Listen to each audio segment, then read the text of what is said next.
आज मैं आपके साथ गोभी के फूल और गोभी के पत्ते से दो बहुत ही यूनिक सी रेसिपी बनाकर शेयर करने वाली हूँ, जिसे बनाना बहुत आसान होगा, खाने में बहुत टेस्टी होगा। तो चलिए हम इस रेसिपी को बनाना शुरू करते हैं। मैंने इस गोभी को अच्छी तरीके से धो के साफ़ कर लिया हुआ है। ये अच्छी तरीके से पानी इसका सूख गया हुआ है। तो चलिए हम सबसे पहले इसके पत्ते को अलग कर लेते हैं। इस रेसिपी के लिए पत्ता सॉफ्ट लेना है, बड़े बड़े पत्तों का इस्तेमाल नहीं करना है। जो ऊपर का जो फूल के साइड का जो पत्ता होता है, नरम पत्ता, उसे ही इस्तेमाल करना है। तो चलिए हम इसे साइड कर लेते हैं तोड़कर।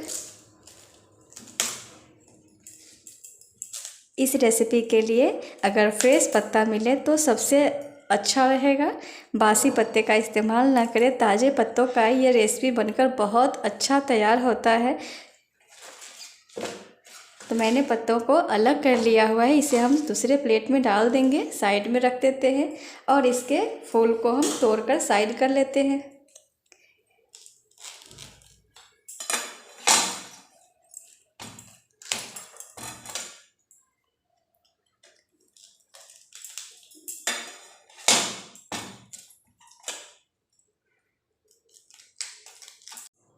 गोभी का जो डंठल निकला है, इसे हम फेंकेंगे नहीं, इसे भी हम पत्तों के साथ में इस्तेमाल करेंगे। अब हम इस तोड़े हुए गोभी के फूल को इस ग्रेटर की सहायता से, जो बारीक साइड का जो पर्सन होता है, उसी साइड से हम इसे ग्रेट करेंगे।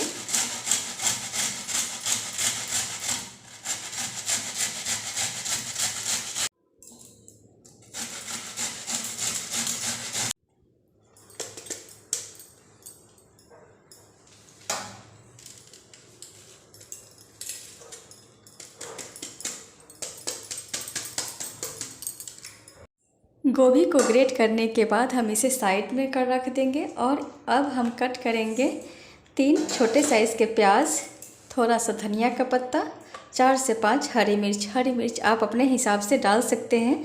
हरी मिर्च की जगह पे आप लाल मिर्च पाउडर भी डाल सकते हैं। तो चलिए हम इन सभी चीज़ों को महीन महीन कट करके रेडी कर लेते हैं।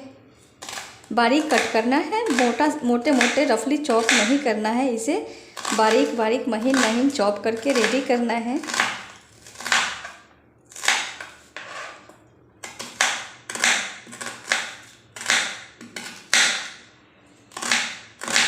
प्याज को कट करने के बाद हम हरी मिर्च को एकदम बारीक कट करके रेडी करेंगे। अगर आपके पास बड़े साइज़ का प्याज हो तो आप एक प्याज को कट करके रेडी करेंगे। मेरे पास छोटे साइज़ का प्याज था, इसीलिए मैंने 3 प्याज को कट किया है। बहुत ज़्यादा प्याज नहीं डालना है, थोड़े क्वांटिटी में डालना है इसमें।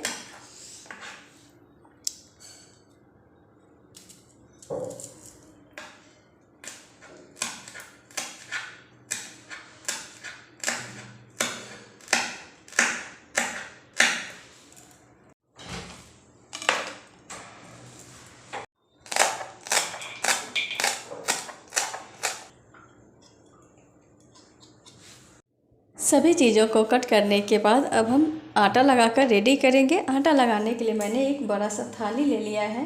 इसके अंदर डालेंगे हम 2 कप गेहूं का आटा, स्वाद के हिसाब से नमक डालेंगे, हाफ़ टी स्पून अजवाइन डालेंगे। इस तरीके से रगड़ते हुए, कभी भी अजवाइन का इस्तेमाल करें तो रगड़ के ही इस्तेमाल करें, इससे इसका टेस्ट ज़्यादा बढ़ जाता है। 1 टेबल स्पून देसी घी डालेंगे। जमा हुआ घी है, घर का घी है। तो चलिए हम इसे डाल देते हैं इसके अंदर। घी डालने के बाद हम इसे अच्छी तरीके से मिक्स कर लेंगे। अच्छी तरीके से मिक्स करने के बाद हम इसका नॉर्मल पानी के साथ में सॉफ्ट डो लगाकर रेडी करेंगे।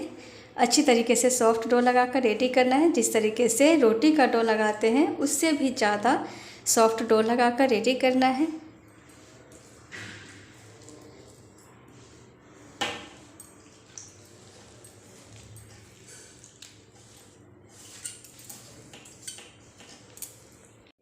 एक बाउल पानी का इस्तेमाल करने के बाद मैंने दूसरा बाउल भर के ला लिया है।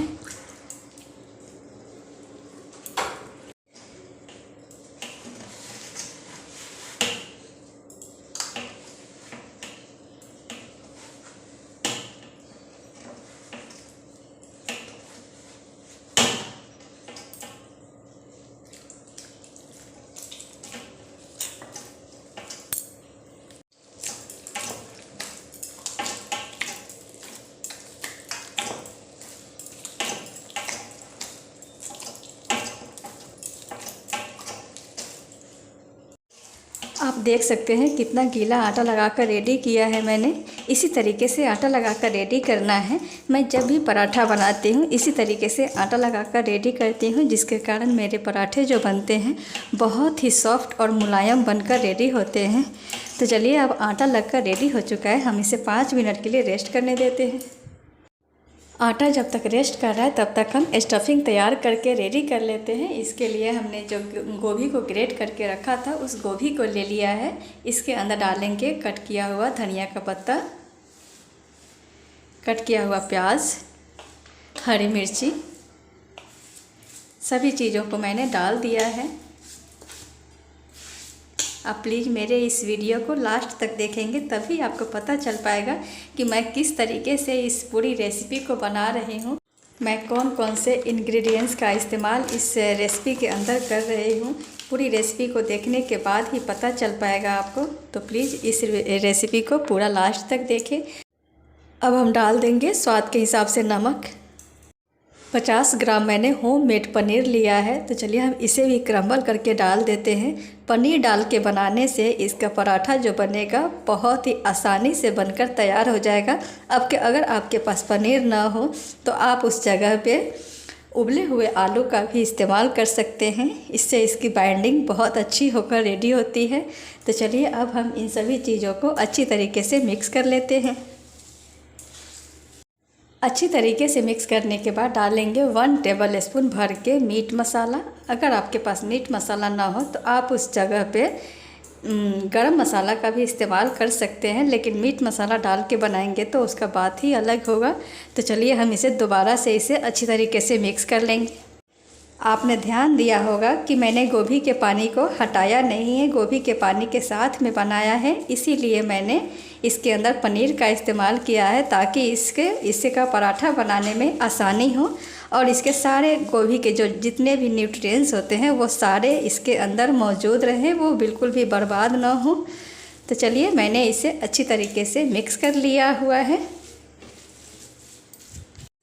आप देख सकते हैं कितनी बढ़िया बाइंडिंग बनकर रेडी हुई है। अच्छी तरीके से गोला बनकर तैयार हो जा रहा है। इससे क्या होगा कि इसका पराठा बनाने में बहुत आसानी होगा। तो चलिए हम पराठा बनाना शुरू करते हैं। सबसे पहले हम स्टफिंग का गोला बनाकर रेडी कर लेंगे, ताकि पराठा बनाने में आसानी हो। आपको कम स्टफिंग डालना हो तो कम डाल सकते हैं, ज़्यादा स्टफिंग डालना हो तो ज़्यादा डाल सकते हैं। हम आटा और स्टफिंग दोनों का जो साइज़ है वो एक लेवल का रखते हैं, एक ही साइज़ का बनाकर तैयार करते हैं। किसी किसी को स्टफिंग कम पसंद आती है, किसी को ज़्यादा भरी हुई स्टफिंग अच्छी लगती है। तो आपको जिस तरीके की भरी हुई स्टफिंग अच्छी लगे, कम ज़्यादा, उस तरीके से आप भरकर रेडी कर सकते हैं। हम लोग ज़्यादा भरकर रेडी करते हैं, तो हम इसी तरीके से अपने हिसाब से बनाते हैं।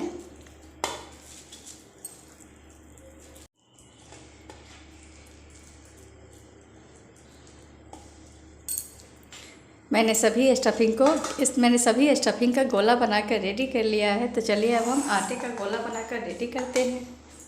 आटे का गोला बनाने से पहले सबसे पहले हम 1 टेबल स्पून मेल्टेड घी डालेंगे इसके ऊपर और इसे अच्छी तरीके से चिकना कर लेंगे।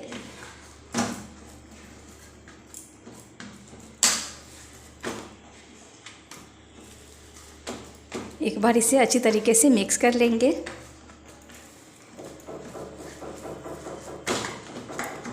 आटे को अच्छी तरीके से चिकना करने के बाद सबसे पहले हम अपने हाथ को सूखे हुए आटा से डस्ट करेंगे। उसके बाद हम आटे का गोला बनाएंगे। जितने साइज़ का मैंने स्टफिंग तैयार किया था उसी साइज़ का हम गोला भी बनाकर रेडी करेंगे।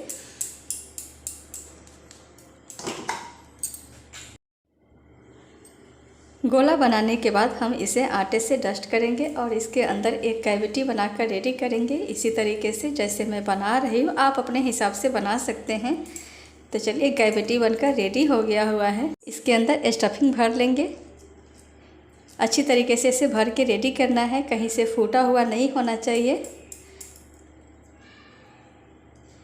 आप देख सकते हैं कितनी आसानी से स्टफिंग भरकर रेडी हो गया हुआ है। हम इसके ऊपर वाले साइड को हटा देंगे। इस तरीके से इसे मैंने रेडी कर लिया है। अब हम इसे दोबारा से आटे के सूखे हुए आटे से डस्ट करेंगे और इसे हाथों की सहायता से ही फैलाकर बड़ा कर लेंगे, क्योंकि बहुत सॉफ्ट आटा है, ये आसानी से फैल जाता है।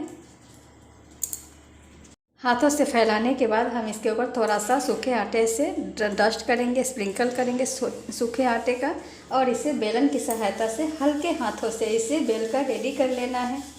बहुत ज़्यादा पतला नहीं करना है, क्योंकि इसके अंदर मैंने बहुत अच्छी तरीके से स्टफिंग भर कर रेडी किया हुआ है।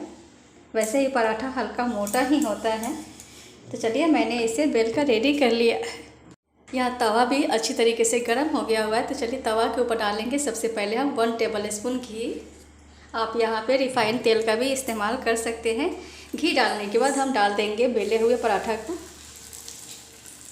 1 से 1.5 मिनट तक मीडियम फ्लेम के ऊपर सेकने के बाद हम इसे पलट देंगे। बीच बीच में हम इसे इस तरीके से घुमाते रहेंगे। जब ये दूसरे साइड से गोल्डन ब्राउन सिक कर रेडी हो जाए, तब हम इसके ऊपर डालेंगे दोबारा से घी या ऑयल, आपको जो भी पसंद हो, आपके पास जो भी सामान अवेलेबल हो आप उसे डाल सकते हैं। घी डालने के बाद हम इसे अच्छी तरीके से फैला देंगे और इसे पलट देंगे। पलटने के बाद हम इसके ऊपर से भी घी डालेंगे।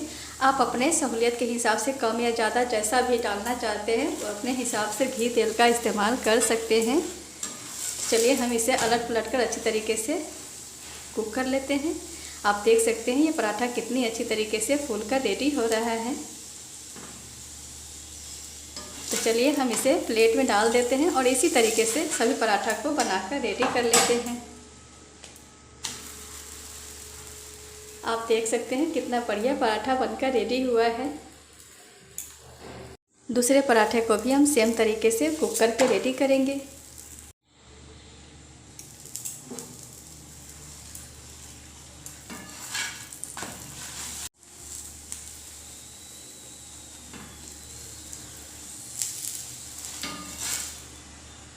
सभी पराठा को बना के रेडी करने के बाद अब हम गोभी के पत्ते को छोटे छोटे टुकड़ों में कट करके रेडी करेंगे। सबसे पहले जो बड़ा पत्ता है, थोड़ा सा बड़ा पत्ता है, इसके जो मोटे वाले डंठल है उसके डंठल को थोड़े से तोड़ के हटा देंगे, जो ज़्यादा मोटा हो। तो चलिए इससे हम इतना तोड़ के हटा देते हैं। जो छोटे पत्ते हैं इसके साइड को तोड़कर नहीं हटाना है, इसे ऐसे ही कट करना है। जो बड़े साइज़ के पत्ते हैं थोड़े से, उसी को तोड़ के हटाना है। जो थोड़े से हार्ड हैं उनको हटा देना है।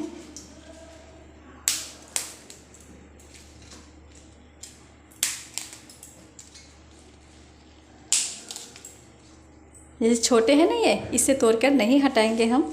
छोटे छोटे पत्तों को जैसे के तैसे यूज कर लेना है, उसमें से कुछ भी हटाने की ज़रूरत नहीं है। तो चलिए हम पत्तों को छोटे छोटे टुकड़ों में तोड़कर कट करके रेडी कर लेते हैं।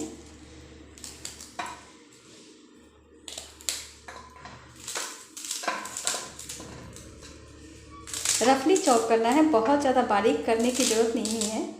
रफली चॉप करके रेडी कर लेते हैं इसे। आप देख सकते हैं किस तरीके से मैं चॉप कर रही हूँ, कट कर रही हूँ।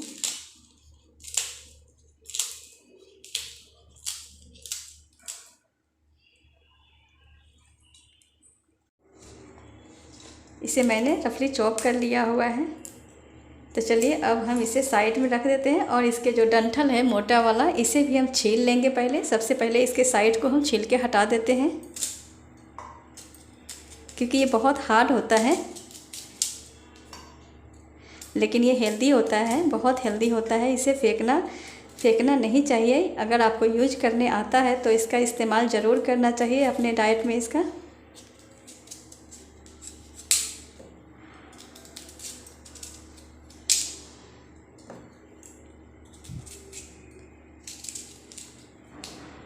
मैंने इसे छील लिया हुआ है। तो चलिए हम इसे रफली कट कर लेते हैं मोटे मोटे टुकड़ों में।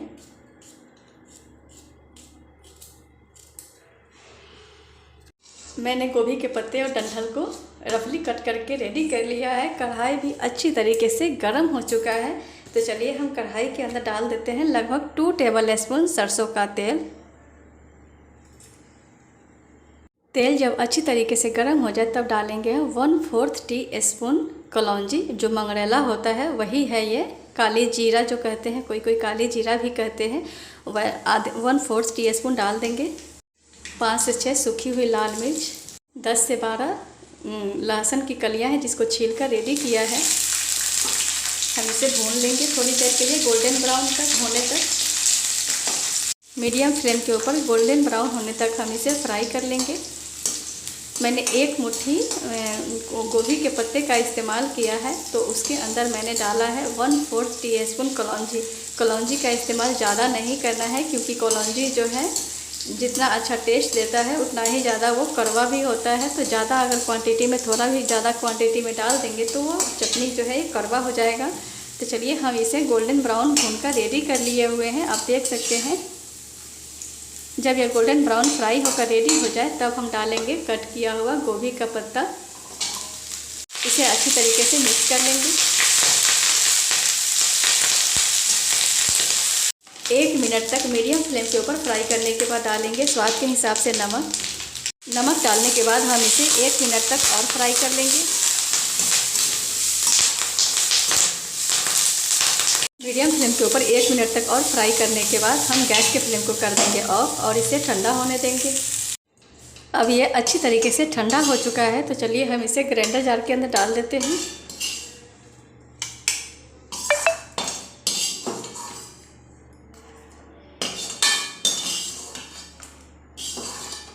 गोभी के पत्ते को ग्राइंडर जार के अंदर डालने के बाद अब हम डालेंगे 1 आम के अचार का गुद्दा।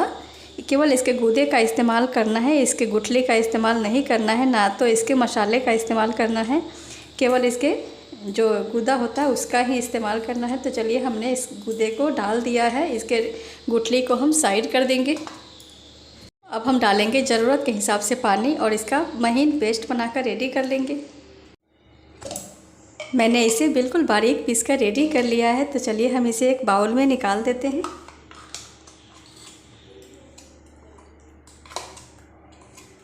आप चाहें तो इससे पतला भी पीस कर तैयार कर सकते हैं।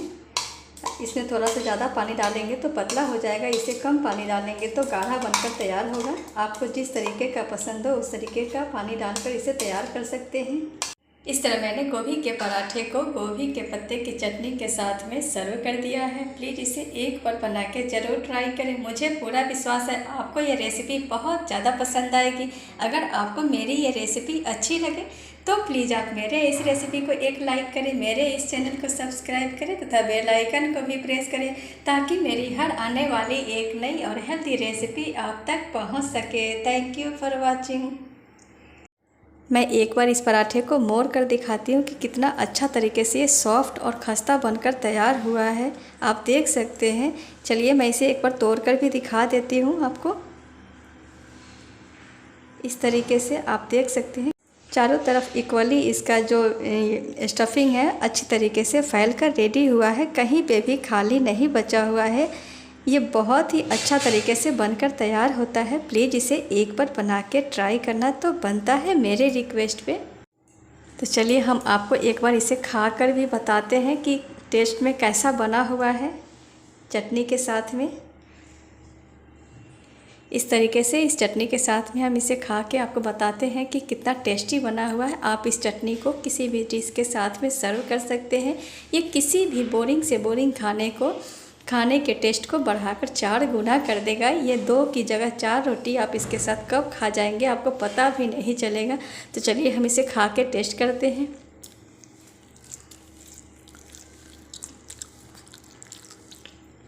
लाजवाब बना हुआ है, इतना टेस्टी है कि आप इसे एक बार बना लेंगे तो उसके बाद कभी भी आप गोभी के पत्ते को फेंकना बंद कर देंगे, एकदम बंद कर देंगे आप। ये मेरी गारंटी है। बहुत ही अच्छी तरीके से बनकर रेडी हुआ है। टेस्ट में तो लाजवाब है और हेल्दी भी है। तो प्लीज़ इसे एक बार बना के दोनों रेसिपी को ट्राई ज़रूर करेंगे आप।